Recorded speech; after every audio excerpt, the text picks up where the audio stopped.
Vamos a impartir ahora la unidad didáctica 4 de este tema 1. Puentes colgantes. El primer puente colgante se considera que es el puente de Jacobs Creek, construido en Pensilvania por James Finley en el año 1800. Tiene 21 metros de luz y se dice que es un puente colgante porque ya tiene los elementos tipológicos comunes en este tipo de puentes, como son la catenaria, en este tiempo eran cadenas, las torres en las que anclar arriba la catenaria, las péndulas verticales, los anclajes traseros o retención de las torres y la viga de rigidez colgada de la catenaria. Bien es cierto que en la primera generación de puentes colgantes la viga no tenía demasiada rigidez, lo que luego fue corregido en diseños posteriores. Vemos aquí una diapositiva del magnífico puente sobre el estrecho de Menai, por Thomas Telford en el año 1826, que es un hito de la ingeniería. Este puente, del que ya hemos hablado anteriormente, tiene un vano de 166 metros y 4 planos paralelos de catenaria, cada plano con 4 cadenas superpuestas de hierro forjado. Este puente no tenía ninguna viga de rigidez, el tablero era muy flexible, razón por la que tenía problemas aerolásticos con el viento, muchísimos movimientos, lo que obligó a reconstruirlo en el año 1892 y posteriormente fue restaurado en el año 1940. Aquí en este puente originariamente la catenaria era una cadena, como todos de su tipo, como todos puentes iniciales colgantes. Posteriormente fue sustituida. Bueno, en esta diapositiva del puente sobre el estrecho de Menai vamos a volver a comentar los elementos tipológicos de este tipo de estructuras. Lo primero que vemos es la catenaria. La catenaria es el elemento traccionado. Podemos verlo también como un arco dado la vuelta, trabajando a tracción en lugar de a compresión. La catenaria está anclada en las dos pilonas, los dos mástiles.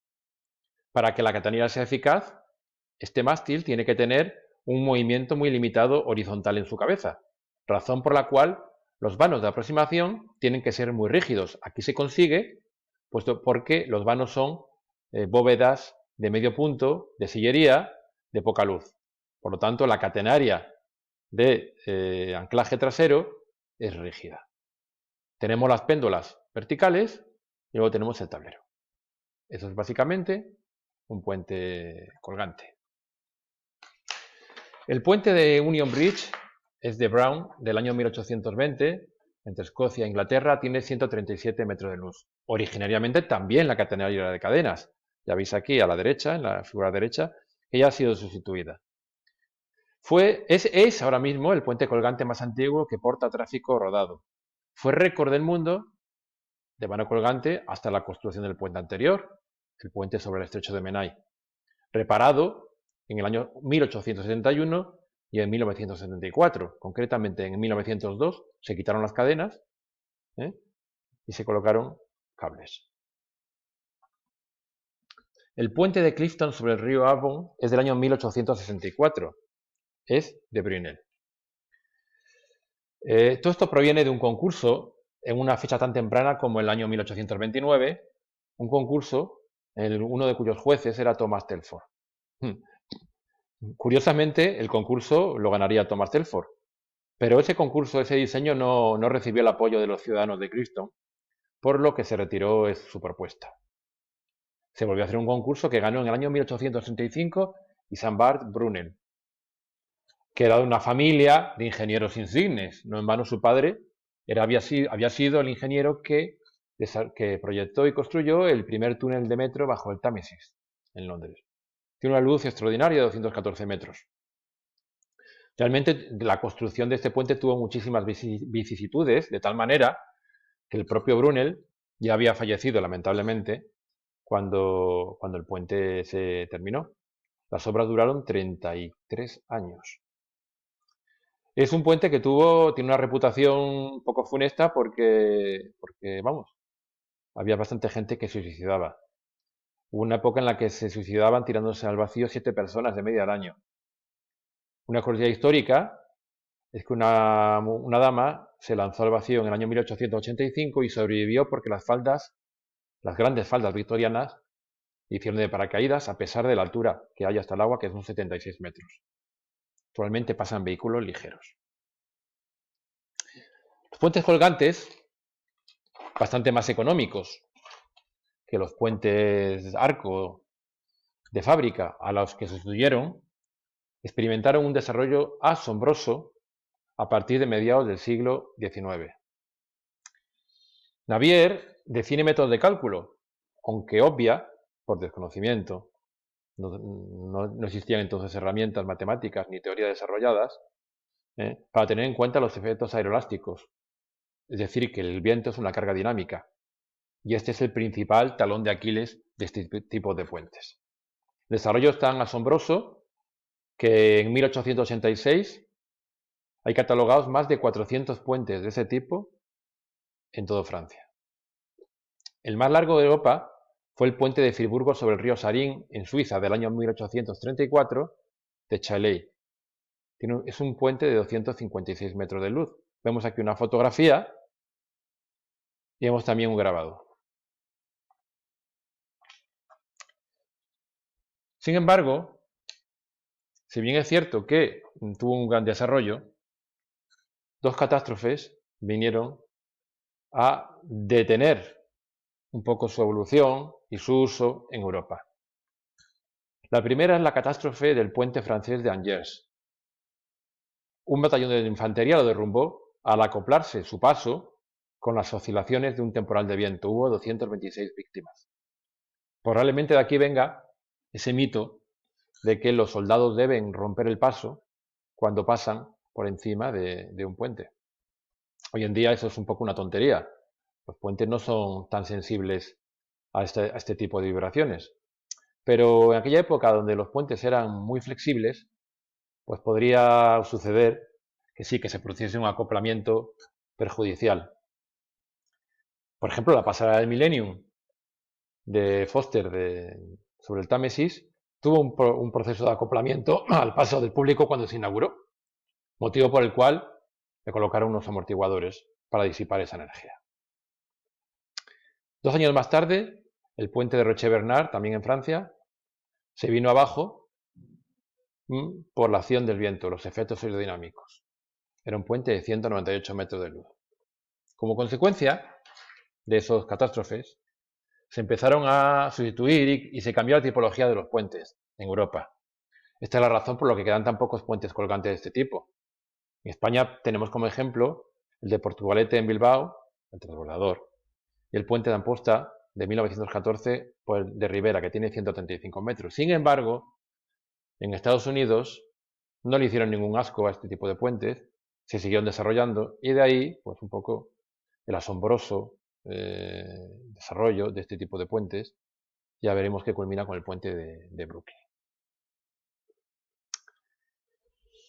Bueno, vamos a hablar ahora un poco del puente del Niágara, del año 1855, que se debe a John August Roebling, natural de Sajonia, nacido en el año 1806, y que fue el más grande ingeniero de su época de puentes colgantes.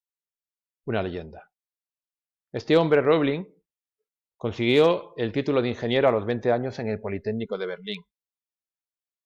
Fue un alumno predilecto de Hegel, sí, el filósofo. Es que en los politécnicos, en las escuelas politécnicas, se daba incluso clases de filosofía. Emigró a Estados Unidos en el año 1830 y fundó en el año 1841 una empresa de fabricación de alambre trefilado, aplicable directamente a los puentes colgantes. Y el puente del Niágara, es el primer puente que construyó y que diseñó. Tiene 250 metros de luz, que es muchísimo. Como rareza, es un puente colgante que llevaba tráfico ferroviario. Tiene 2 niveles, en el superior iba el tráfico ferroviario y en el inferior, pues lo que iba era el tráfico rodado.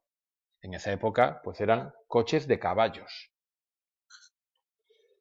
Su comportamiento al viento no fue malo, Y no fue malo porque tiene una serie de novedades este puente que mejoraban ese comportamiento. Así, por ejemplo, la viga ya es una viga de rigidez. Tiene dos niveles. El hecho de que el nivel superior fuese para ferrocarril y el inferior fuese para tráfico rodado, confería un canto a la viga que le daba esa rigidez que estaban echando en falta los puentes colgantes de su época y que le da estabilidad frente al viento. Luego, otras novedades es que, aparte de la catenaria, Roeblin tendía una serie de tirantes rectos que también rigidizaban la estructura. Y las péndolas, en vez de ser verticales, formaban una celosía cuasi vertical, es decir, una cierta triangulación que también dotaba de rigidez al conjunto. El segundo puente importante de Washington de John Roebling es el puente de Cincinnati sobre el río Ohio del año 1866, donde la luz ya la aumentó a 330 metros. También tenía vigas metálicas de gran rigidez en los bordes laterales y pilones de piedra con arcos de medio punto. Pero su obra magna, que compartió con su hijo Washington Roebling, es el puente de Brooklyn, uno de los mayores logros de la ingeniería de todos los tiempos, del año 1883. Nadie que vaya a Nueva York puede dejar de pasar andando por el puente Brooklyn. Hay una pasarela peatonal en el nivel superior, es impresionante.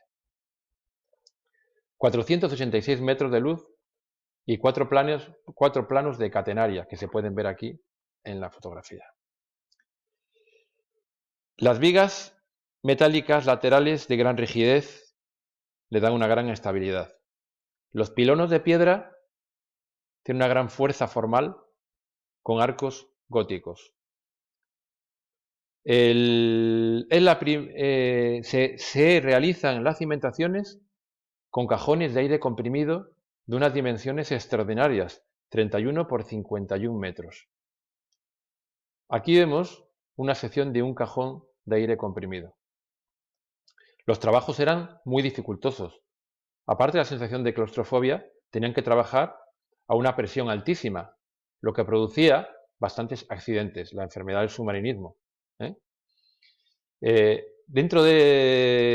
Tuvieron varios accidentes durante la obra con las campanas estas de ejecución, los cajones de aire comprimido. El propio Washington Roebling, el hijo de John, sufrió la enfermedad, de tal manera que tuvo que llevar la mayor parte de la obra, dirigirla desde un apartamento, y su mujer era la que llevaba las notas, los planos hacia la obra. John Roebling, el padre de Washington, el genial diseñador y constructor del puente sobre la garganta del Niágara y del puente de Cincinnati, murió durante la obra en un accidente. Tuvo un aplastamiento en el pie que se complicó por una infección de tétanos. Por lo tanto, para la familia Roebling, el puente fue un poco funesto en ese sentido. Bueno, vemos aquí unas fotos del puente en construcción.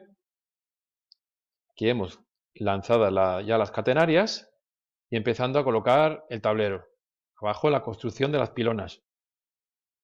Y vemos aquí una pasarela peatonal abierta al tráfico en la época, y donde había un cartel de aviso de que era un poco peligroso pasar por ella, y en la que se prohibía pues hacer un poco el loco, saltar, correr, etc.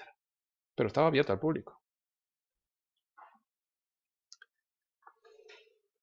El puente de Manhattan se inaugura en el año 1909. Está muy cerca del puente de Brooklyn y se debe al ingeniero Ralph Modjeski. Es otro tablero también de rigidez. Tiene una luz de 448 metros y una relación canto-luz, es decir, una esbeltez de 1:56. Es decir, una viga de rigidez bastante potente.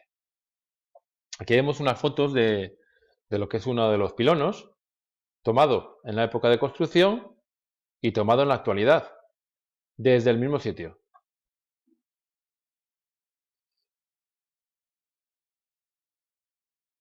El cartel de la película, creo que era una película que Érase una vez en América, sale precisamente una foto parecida a esta, una foto de las pilas del puente de Manhattan.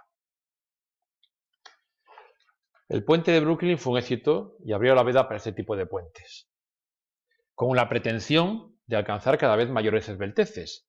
Si el puente de Brooklyn tiene una esbeltez de 1,40, el puente de Manhattan es muy parecida, una esbeltez de 1,56, se llegará, en no demasiado tiempo, a esbelteces tremendas como de 1 entre 350, es decir, a eliminar la viga de rigidez, lo que estáticamente es correcto, pero conceptualmente a efectos aerodinámicos no lo es tanto.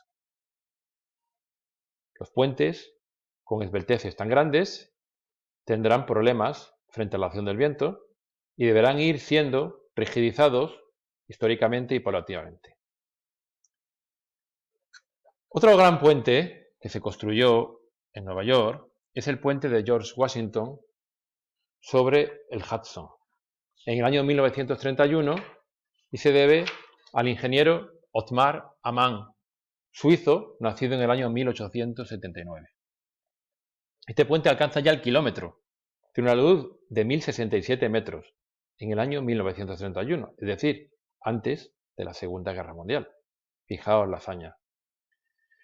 No tiene doble tablero, no tiene viga de rigidez, es decir, es un puente muy flexible con una esbeltez de 1 entre 350 y sin embargo se comporta bastante bien frente al viento. ¿Por qué? Por su gran anchura, 37 metros, por su gran peso, puesto que la losa es de hormigón. Hoy en día, para 1 kilómetro de luz, no se concibe una losa de hormigón. Todo ese peso, el peso extraordinario del hormigón, es estabilizador. La rigidez que le da también los cortísimos vanos de compensación, que vemos en esta foto, son unos vanos de 195 metros. Aún así y todo, en el año 1962 se realizó un segundo tablero superpuesto, con lo que ya la relación canto-luz, la esbeltez, se bajó a 1,90 y el comportamiento del puente, por supuesto, fue mucho mejor. Aquí vemos una foto de este puente antes de ampliar en canto el tablero y debajo una foto después de realizar el segundo nivel. Ammann, el diseñador de esta impresionante obra, era suizo y obtuvo el título de ingeniero a los 20 años en la Escuela Politécnica de Zúrich. Fue un alumno predilecto del gran ingeniero Ritter. Y en el año 1904 emigra a USA, donde empieza a trabajar primero con Gustav Ledenhall, del que ya hemos visto antes algunas de sus obras, aunque en el año 1923 se establece por su cuenta. Este es su primer puente. No es su obra magna, pero es su primer puente. Está frente a los Bronx. La práctica totalidad de los puentes de Nueva York entre el año 1931, este puente de George Washington, y el año de 1964, donde proyectó el puente de Verrazano Narrows, la práctica totalidad de los puentes de Nueva York entre esta época los diseña Othmar Ammann. El puente del año 1964 de Verrazano Narrows, que ya vemos, de Ammann, es el último de los grandes puentes construidos en Nueva York y tiene una luz de 1298 metros. Fue récord del mundo hasta el año 1981. Hoy es el séptimo puente colgante del mundo. Tiene una relación canto-luz de 7,3, perdón, una relación canto-luz de 1 entre 178 con un canto de 7,3 metros. También tiene doble nivel. Es una viga de rigidez. Y no podemos dejar de hablar del famosísimo, del extraordinario Golden Gate, probablemente el puente más icónico del mundo, construido también antes de la Segunda Guerra Mundial en San Francisco por Joseph Strauss. Aunque tenía el apoyo técnico de Ammann, de Moisseyev y de Clifford Payne, los grandes ingenieros de la época. Tiene una luz de 1280 metros que fue récord mundial hasta el año 1964 y una altura de 67 metros sobre el nivel del mar. Aunque tenía vigas de rigidez, la relación canto-luz era de 1 en 368, tenía grandes problemas frente a las tormentas y frente a los vientos, de tal manera que hubo que reforzarlo, mejorando su comportamiento a torsión. En 1951, durante una tormenta, las oscilaciones verticales alcanzaron los 3 metros. Es decir, en época de viento fuerte o de tormenta, pues era toda una aventura atravesar este puente. Ya no, por supuesto. Bueno, y llegamos al puente Tacoma Narrows, de León Moiseyev, uno de los mejores ingenieros de su época. No es un puente con viga de rigidez. Ya hemos dicho que estaban buscando las máximas esbelteces. Ya hemos dicho que se llegó a 1 entre 350, pero este puente era un puente muy estrecho. Era un puente muy inestable aerodinámicamente. De hecho, en el año 1940, un viento no excesivamente rápido, solo 68 km de hora, lo destruye por acoplamiento de la torsión con la flexión. Se rompió al cabo de una hora de grandes oscilaciones. Claro, esta rotura hizo que los ingenieros de la época se preguntaran qué nos está pasando, que se pusieran las pilas, y a partir de ahí se desarrolló la teoría de la aeroelasticidad. Y esto produjo también que se reforzaran, dotándole de mayor rigidez a casi todos los puentes colgantes americanos. Claro, ¿qué es el acoplamiento? El acoplamiento o resonancia se produce cuando la acción exterior tiene el mismo ritmo, el mismo periodo de duración, la misma frecuencia, que la reacción. Y podemos poner como ejemplo un columpio. Una persona que se esté dando un columpio lo hace con un ritmo regular. Acopla el ritmo al que se da al periodo del péndulo, que es el propio columpio. Si se empujara al azar o aleatoriamente, no conseguiría mover el columpio en condiciones, pero acopla el ritmo de empujarse al propio ritmo del columpio, es decir, le va metiendo energía. Cuando eso ocurre, se dice que una estructura entra en resonancia. Entonces se pueden amplificar de manera muy importante los movimientos y los esfuerzos, de manera importante y en ocasiones de manera peligrosa. Puente Berrazano-Narro, del que ya hemos hablado antes. Vamos a ver ahora, a repasar los puentes con mayor luz del mundo. La quinta posición la tiene el puente Yusun-sin en Corea del Sur del año 2010, que tiene 1535 metros de luz. Aquí vemos una fotografía del puente acabado y otra fotografía del puente en construcción. Lo primero que se construye después de las pilonas es la catenaria, y se utiliza la catenaria para ir colgando el tablero. La cuarta posición es el puente Osman Gazi en Turquía, el año 2016, con una luz de 1550 metros. El tercero es el puente del Gran Belt en Dinamarca, 1624 metros, en 1998. Fijaos cómo todos estos puentes tienen la catenaria, las péndulas verticales, los pilonos, la viga de rigidez y el anclaje trasero de los pilonos con una catenaria más rígida. Generalmente eso se consigue haciendo vanos más cortos. Los vanos de aproximación son más cortos. El segundo puente de mayor luz del mundo es el puente Xiumen de China, 1650 metros, 2008. Y actualmente el de mayor luz es el puente de Kashi Kaikyo de Japón, 1991 metros. Fijaos en la gran rigidez de la viga, una viga triangulada de muchísima rigidez.